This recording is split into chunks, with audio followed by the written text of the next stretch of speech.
जय भीम नवबुद्धाय बघूया आजचं बातमीपत्रक। भारतीय बौद्ध समाजाचा 26वा वर्धापन दिन उत्साहात पार पडला।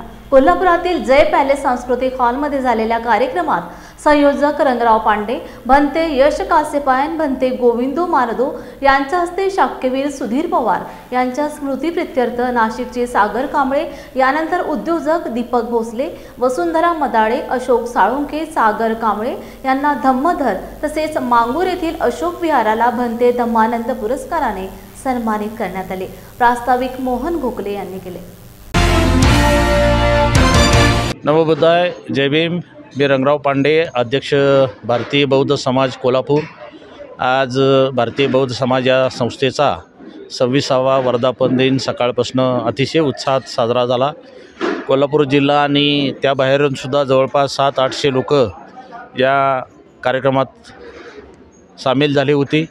हा कार्यक्रम धार्मिक स्वरूपाचा तर होता, त्यामुळे भंत्यांचं धम्मदेशना वगैरे झालेली आहे आणि या कार्याबरोबरच धम्म कार्याला पुढाकार घेणारी काही जी मंडळे आहेत त्यांना आम्ही पुरस्कृत करून त्यांना सन्मानित केलेलं आहे।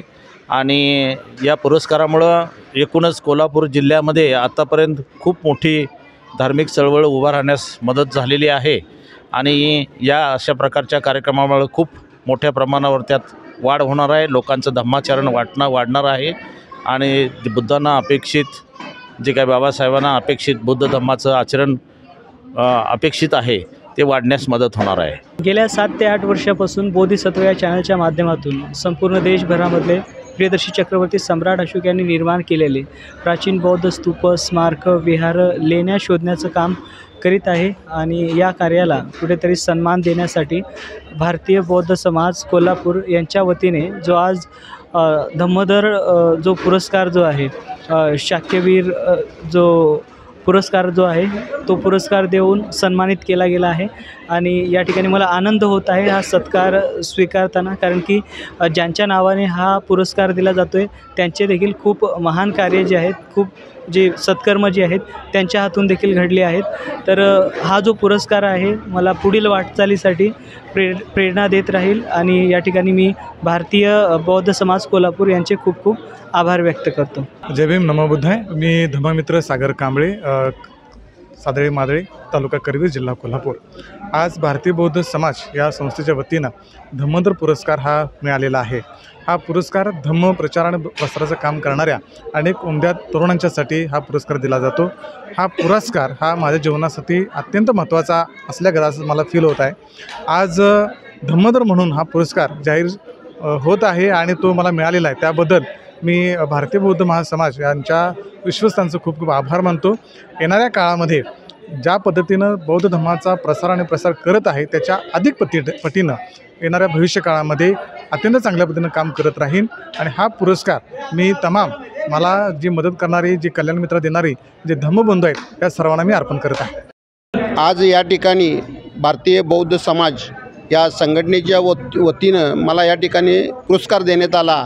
खऱ्या अर्थानं ही संघटना गेली 26 वर्ष अविरतपणे बौद्ध धम्माचं काम या खेडोपाडी समाजामध्ये, ग्रामीण भागामध्ये आणि शहरामध्ये प्रामुख्याने करत आहे। खऱ्या अर्थानं धम्म वाढवण्याचं काम या संस्थेने केलेलं आहे आणि ह्या एवढ्या मोठ्या संस्थेचा एक पुरस्कार मला मिळतो आहे। खऱ्या अर्थानं माझ्यामध्ये एक नवी चेतना, प्रेरणा आणि माझ्यामध्ये एक सकारात्मक दृष्टिकोन खऱ्या अर्थानं नव्यानं तयार झालेला आहे आणि खऱ्या अर्थानं समाजाप्रती आपण आता खऱ्या अर्थानं काम केलं पाहिजे। आपल्यावर फार मोठी जबाबदारी आहे। या संस्थेनं हा पुरस्कार देऊन आपल्यावर जबाबदारी फार मोठी दिलेली आहे आणि ही जबाबदारी घेऊन मी समाजामध्ये बौद्ध धम्माचं तळागाळामध्ये काम करण्याचं इच्छाशक्ती मी आता आजच्या दिवसापासून माझी वाढलेली आहे आणि खऱ्या अर्थानं बौद्ध धम्माचं काम करत असताना एक मला ऊर्जा मिळेल, प्रेरणा मिळेल आणि ती ऊर्जा, प्रेरणा समाजातल्या शेवटच्या घटकापर्यंत बौद्ध समाज हा नेमका काय आहे, दुःखापासून कसं मुक्त झालं पाहिजे आणि आपलं कुटुंब कसं सुखी समाधानी राहिलं पाहिजे या दृष्टीने मी प्रयत्न करीन। एवढंच या निमित्तानं मी आपल्याला सांगतो। जय भीम, जय Buddha. Kolhapur council of education night college of arts and कॉमर्सच्या प्राचार्यपदी प्राध्यापक डॉक्टर उत्तम पाटील यांची निवड करण्यात आली। डॉक्टर पाटील यांचे संस्थेचे सचिव डॉक्टर विश्वनाथ मगदूम यांच्या उपस्थितीत कॉलेजचे प्रभारी प्राचार्य डॉक्टर एस जे फराकटे यांच्याकडून पदभार स्वीकारला। या प्रसंगी डॉक्टर मगदूम यांनी नवनियुक्त प्राचार्यांचे स्वागत करून अभिनंदन केले। यावेळी महाविद्यालयातील सर्व शिक्षक व शिक्षकेतर कर्मचारी उपस्थित होते। पद्मश्री डॉक्टर रत्नापन्ना कुंभार साहेबांच्या पवित्र स्मृतींना पहिल्यांदा मी अभिवादन करतो, कारण हे संकुल हे फक्त कोल्हापूर जिल्हा असं म्हणता येणार नाही, परंतु आसपासच्या सर्व जिल्ह्यांना, महाराष्ट्रातील एका विशिष्ट भागाला, पश्चिम महाराष्ट्राला एक वेगळी दिशा देणारं असं हे काउन्सिल ऑफ एज्युकेशन नावाचं एक संकुल आहे, प्रांगण आहे हे मोठं, ज्यामुळे गेली जवळपास 70-75 वर्ष, अगदी त्याच्यापेक्षाही जास्त 80-90 वर्ष वेगवेगळ्या क्षेत्रामध्ये विद्यार्थी घडले, त्यांनी आपली कारकीर्द घडवली। अशा संकुलाचे निर्माते आदरणीय पद्मश्री रत्नापन्ना कुंभार साहेब यांच्या पवित्र स्मृतींना अभिवादन करतोच मी सुरुवातीला, परंतु ज्यांच्यामुळे त्यांचं जे व्हिजन आहे ते पुढे चालू आहे, ते प्रगती होत आहे उत्तरोत्तर, ते या संस्थेच्या अध्यक्षा ताईसाहेब आणि या महाराष्ट्रामध्ये इव्हन देशामध्ये ज्यांच्या वैद्यकीय ज्ञानाचा आदर केला जातो ते आदरणीय डॉक्टर मगदूम साहेब, डॉक्टर प्रसाद मगदूम साहेब आणि आपण सर्वजण। बऱ्याच जणांचा माझा परिचय आहे। प्राचार्य फराकटे सरांनी अत्यंत समंजसपणे आणि यशस्वीपणे नाईट कॉलेजची धुरा सांभाळलेली आहे। त्यांनी सांगितले की नॅटमध्ये ए ग्रेड मिळालं किंवा आता आपण त्याच्या पुढली स्टेप म्हणजे ऑटोनॉमस स्वायत्तलाही जात आहोत आणि सर्वच बाबतीत म्हणजे ते जरी स्वतः फिजिकल याचे जर इन्स्ट्रक्टर असतील किंवा फिजिकल याच्यामधले जर त्यांचं काम आहेच, सातत्यानं क्रीडा याच्यामध्ये युनिव्हर्सिटी सलगपणे उच्च दर्जाची बक्षिसं मिळवत आहेत आपलं नाईट कॉलेज।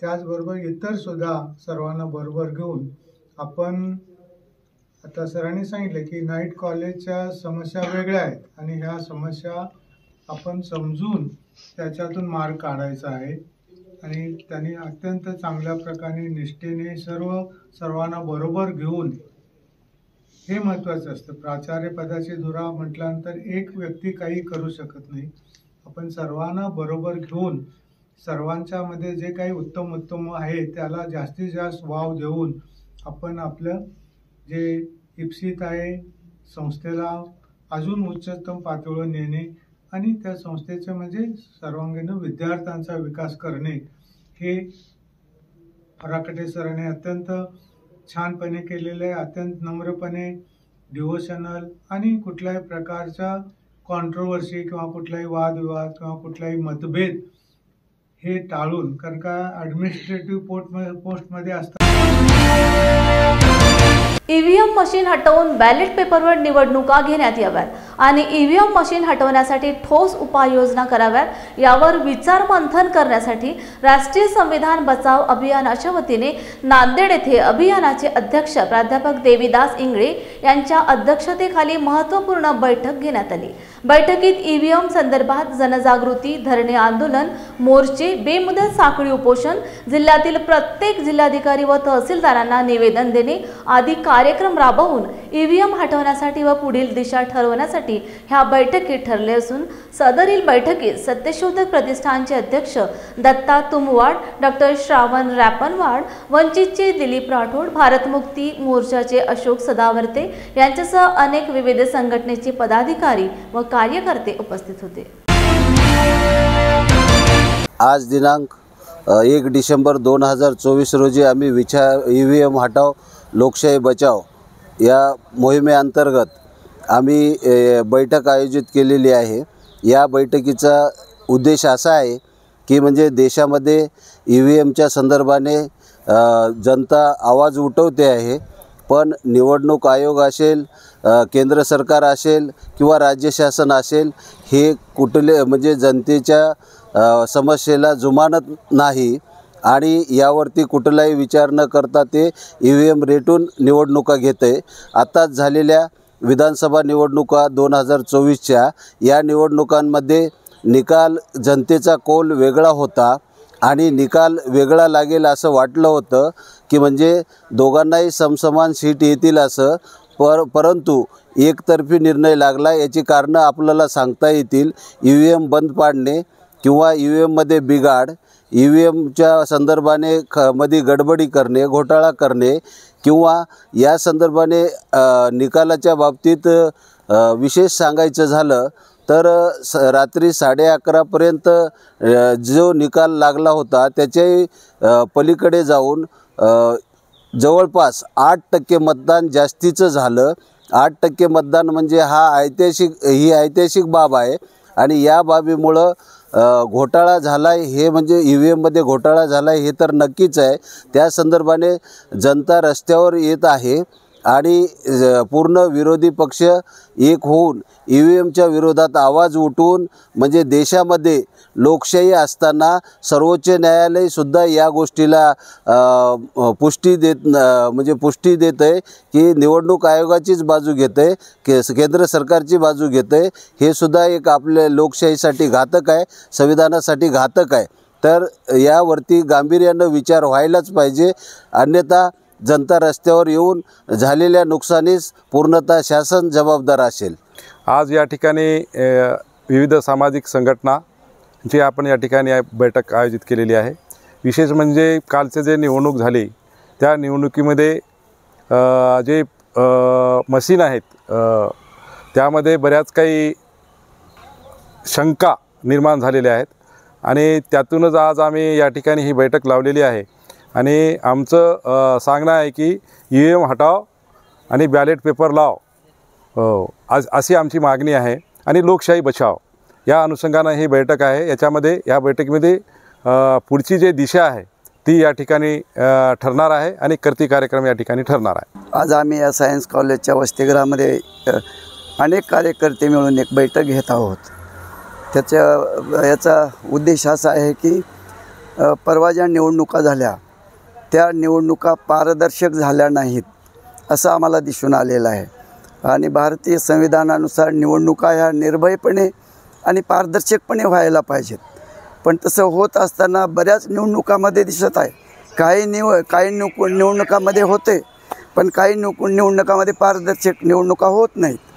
कालच्या निवडणुकामध्ये अनेक गडबडी घोटाळे दिसून आल्या, त्याचे प्रूफ आमच्याकडे आहेत आणि लोकमतनी पण तिथे दिलेलं आहे. म्हणून आम्ही असं एक सगळ्या संस्था, राजकीय पक्ष, सामाजिक संघटना आणि सेवाभावी संस्थांनी मिळून असं एक कृती कार्यक्रम आज आखायला आम्ही बसलेलो आहोत की EVM हटाव आणि लोकशाही बचाव अशी कृती समिती स्थापन तर झालेलीच आहे, पण आपण पुढील 1 वर्षामध्ये कोणकोणते कार्यक्रम घ्यावेत याचा आराखडा तयार करण्यासाठी म्हणून आज आमची ही बैठक आयोजित केलेली आहे.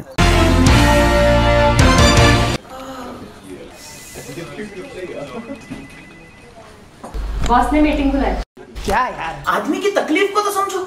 बाहर बाहर उठो बैठो. जनाब, तकलीफ उठने बैठने की नहीं, तकलीफ बवासीर की है. बवासीर, फिशर, भगंदर, पाइलोनियल साइंस का आयुर्वेद तथा आधुनिक लेजर से उपचार. अभ्युदय पाइल्स लेजर हॉस्पिटल, लोहार समाज भवन के पीछे, महापुष्प सोसाइटी, शताब्दी नगर चौक से मनीष नगर रोड, नागपुर. कॉल और विजिट करें www.pilesfistulacure.com. क्या हुआ बहू? माँ, पाइल्स की बहुत तकलीफ हो रही है. तो तुम गुदरोग सर्जन के पास क्यों नहीं गई? देखो, जैसे हार्ट के लिए हार्ट स्पेशलिस्ट, ब्रेन के लिए ब्रेन स्पेशलिस्ट, तो पाइल्स के लिए पाइल्स स्पेशलिस्ट क्यों नहीं? स्त्री हो या पुरुष, टॉयलेट में तकलीफ केवल पाइल्स ही नहीं और भी कई प्रकार के गुदरोग तथा कैंसर भी हो सकता है. इसीलिए इसकी प्रत्यक्ष जांच जरूरी है. ठीक है माँ, पर जांच के लिए हम जाएंगे कहाँ? वही काले आयुर्वेदिक पाइल्स हॉस्पिटल में। लेकिन माँ, प्रेगनेंसी में पाइल्स की दवाइयाँ? प्रेगनेंसी में आयुर्वेदिक दवाइयाँ सुरक्षित होती है।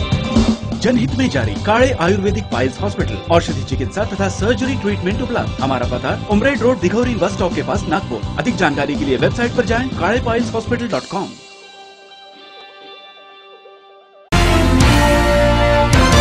भारतीय संविधान दिनाच्या अमृत महोत्सवी वर्षानिमित्त भारतीय पिचडा शोषित संघटन लसाकम व सप्तरंगी साहित्य मंडळाच्या वतीने भारतीय संविधानाचे अमृत महोत्सवी वर्ष एक दृष्टिक्षेप या विषयावर जाहीर व्याख्यानाचे आयोजन करण्यात आले होते। या व्याख्यानमालेच्या अध्यक्षस्थानी सजी माचनवार होते, तर संजय मोरे, बाबूराव पाईकराव, बालाजी थोटवे, प्रज्ञाधर ढवळे आदींनी व्याख्यानमालेत पुष्प गुंफले। व्याख्यानमालेत शहरातील नागरिक मोठ्या संख्येने उपस्थित होते।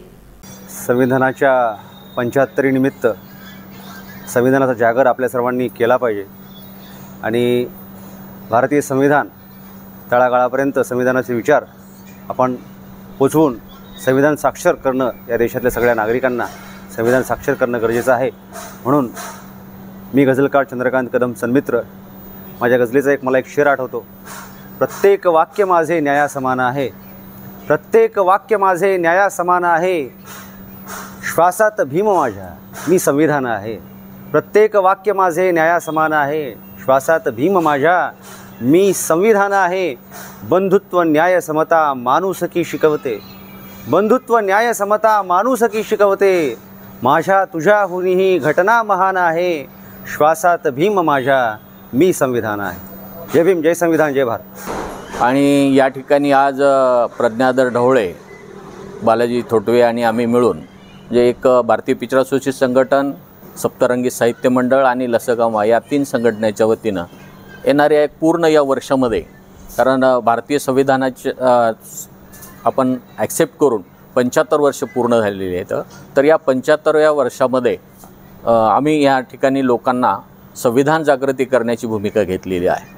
संविधानातल्या ज्या काही सामाजिक अनुसरून, समाजाला अनुसरून, शोषित समाजाला अनुसरून ज्या काही भूमिका असतील त्या लोकांपर्यंत नेण्याचं, विशेषतः बुद्धिजीवी लोकांपर्यंत नेण्याचं आणि बुद्धिजीवी लोकांच्या नंतर त्यांच्यामार्फत समाजापर्यंत जाण्याची भूमिका आम्ही घेतलेली आहे। या कार्यक्रमाचा उद्देश या ठिकाणी आम्ही असं ठेवलेलं आहे। प्रेक्षकांना जय भीम। भारतीय संविधानाच्या 75 निमित्त म्हणजे अमृत महोत्सवी वर्ष साजरं केलं जात आहे सर्व भारतभर आणि या निमित्तानं आम्ही नांदेडमधील ज्या काही संघटना आहेत त्यापैकी भारतीय संविधानवादी विचारधारे पुढे नेणाऱ्या भारतीय पिचडा शोषित संघटन आहे, लहुजी साळवे कर्मचारी महासंघ आहे आणि भारतीय सप्तरंगी साहित्य मंडळ आहे। या संघटनांच्या संयुक्त विद्यमाने आम्ही वर्षभरामध्ये दरमहा असं एक व्याख्यान आम्ही आयोजित करत आहोत आणि या निमित्तानं नांदेड शहरामध्ये एक वैचारिक भूमिका, एक विचारधारा, भारतीय संविधानाचे विविध पैलू हे लोकांच्या समोर यावेत या दृष्टिकोनातून आम्ही हे काम हाती घेतलेलं आहे आणि या प्रत्येक व्याख्यानामध्ये राज्यभरातील नव्हे तर देशभरातील जे वैचारिक विचारवंत आहेत त्यांना या ठिकाणी आम्ही पाचारण करणार आहोत आणि वेगवेगळ्या विषयावर आम्ही त्यांना या ठिकाणी बोलण्यासाठी त्यांचं व्याख्यान आयोजित आम्ही केलेलं आहे आणि ही एक संविधानवादी चळवळ पुढे नेण्याचा विचार आम्ही केला होता आणि या निमित्तानं आम्ही काम करत आहोत। डॉक्टर बाबासाहेब आंबेडकर यांनी म्हटले होते की शिका, संघटित व्हा आणि संघर्ष करा। जोपर्यंत आपण शिक्षण घेणार नाही तोपर्यंत आपण पुढे जाऊ शकत नाही। तो कुठल्याही जाती धर्माचा असो, विकास तेव्हाच होईल जेव्हा महिला, मुली शिकतील। मी सरकारच्या विरोधात लढत आहे। माझ्या आई वडिलांनी मला शिक्षण दिले होते, त्यामुळे मी मुलांच्या न्याय हक्कासाठी लढलो व लढत राहील। तुम्ही एक वेळेस जेवण कमी करा, कपडे नीट नसले तरी चालेल, पण आपल्या मुलांना शिक्षण द्या। शिक्षण महर्षी माधवराव बोर्डे व संत कबीर शिक्षण प्रसारक मंडळ हे विद्यार्थ्यांना शिक्षण देऊन विद्यार्थी घडवण्याचे काम करीत आहेत। त्यांचा मी सन्मान करतो असे प्रतिपादन डॉक्टर कफील खान यांनी सत्कार प्रसंगी केले। डॉक्टर कफील खान यांनी कोविड काळात गोरखपूर शासकीय रुग्णालयात ऑक्सिजनची व्यवस्था करून सर्वधर्मीय बालकांचे प्राण वाचवले होते। मैं माधवराव बोर्डे इस प्रतिष्ठान का बहुत बहुत शुक्रगुजार हूँ, धन्यवाद। देखिए, बाबा साहब ने जो कहा था एजुकेट, एजिटेट एंड ऑर्गेनाइज, तो एजुकेशन जो है, शिक्षा जब तक आपको नहीं आएगी तब तक आप आगे नहीं बढ़ सकते। किसी भी कम्युनिटी का, चाहे वो माइनॉरिटी हो, चाहे दलित हो, चाहे बैकवर्ड हो, चाहे कोई कम्युनिटी हो, किसी भी कम्युनिटी का विकास तभी हो सकता है जब उस कम्युनिटी के बच्चे और ख़ासकर महिलाएं पढ़ नहीं सकती। मैं आज, जैसे बड़े साहब ने कहा कि मैं एक सरकार से लड़ रहा हूँ सिर्फ उन बच्चों के जस्टिस के लिए, तो इंसाफ के लिए, वो इसलिए कर पाया क्योंकि मेरे माँ बाप ने मुझे शिक्षा दी थी। तो मैं इस वीडियो के माध्यम से आपका जो अच्छा काम कर रहे हैं बच्चों को पढ़ाने का और कॉन्स्टिट्यूशन को लोगों तक पहुंचाने का, उसके लिए आपका सम्मान करता हूं। और इस वीडियो के माध्यम से लोगों से कहना चाहूँगा, खासकर जो पेरेंट्स हैं, कि शिक्षा जो है, आपको कपड़े कम पहनिए, खाना कम खाइए, लेकिन शिक्षा जो है बच्चों को जितनी दे सकते हैं उतनी ज़्यादा ज़रूरी है। Thank you. आज उत्तर प्रदेशहून आलेले डॉक्टर कफील खान साहेब यांचा आम्ही संत कबीर शिक्षण प्रसारक मंडळ आणि शिक्षण महर्षी माधवराव बोर्डे प्रतिष्ठानच्या वतीने सत्कार केलेला आहे। कारण की डॉक्टर कफील खान यांनी जे मुलांचा जीव वाचवला आहे, त्या सर्वांना सर्वश्रुत आहेतच, पण डॉक्टर ऑन रोड ही त्यांची जी संकल्पना आहे आणि यूपीमध्ये सर्वांना शिक्षण मिळावं यासाठी ते जे प्रयत्न करत आहेत, हे त्यांचं कार्य जे आहे, तर त्या ठिकाणची सरकार त्यांचा विरोध करून त्यांना एवढा त्रास देत आहेत, तरीसुद्धा ते त्यांच्या कार्याला कुठेही अडचण न करता ते पूर्णपणे अविरतप्रमाणे ते जे काम करत आहेत, त्या कार्यासाठी आम्ही त्यांचा सत्कार केलेला आहे आणि त्यांच्या पुढील सर्व वाटचालीसाठी आम्ही त्यांना शुभेच्छा देतो। थँक्यू सर, धन्यवाद धन्यवाद। राष्ट्रीय व अंतर्राष्ट्रीय पर्यटन के विश्वसनीय नाम, दुनिया के किसी भी कोने में आरामदायी पर्यटन के किफायती packages. Ratna holiday tours and travels, Indonesia specialist tour, Jakarta special pick to beach, Badung का कावा पुतिह लेक और विश्व का सबसे बड़ा और ऊंचा बोरोबुदुर टेम्पल। बाली टूर, विश्व प्रसिद्ध Vietnam, Cambodia, Phuket, Dubai, Sri Lanka, Thailand, Malaysia एवं Singapore. Cruise tour, Bhutan, Europe, Japan. Air ticket, visa, passport की चिंता छोड़िए, पर्यटन के ग्रुप पैकेजेस भी हम डिजाइन करते हैं। देश दुनिया का रहन सहन, खान पान, संस्कृति, ऐतिहासिक, धार्मिक, मानवीय महत्व समझना हो तो पर्यटन की इच्छा के साथ आज ही संपर्क कीजिए। Raj 7499 544216, Sandeep Dongre 9096 571117, Ashok Manik 9021 676218। Ratna holiday tours and travels, 34 Ramai Nagar, Nari road, Nagpur. Email ratnaholiday10@gmail.com।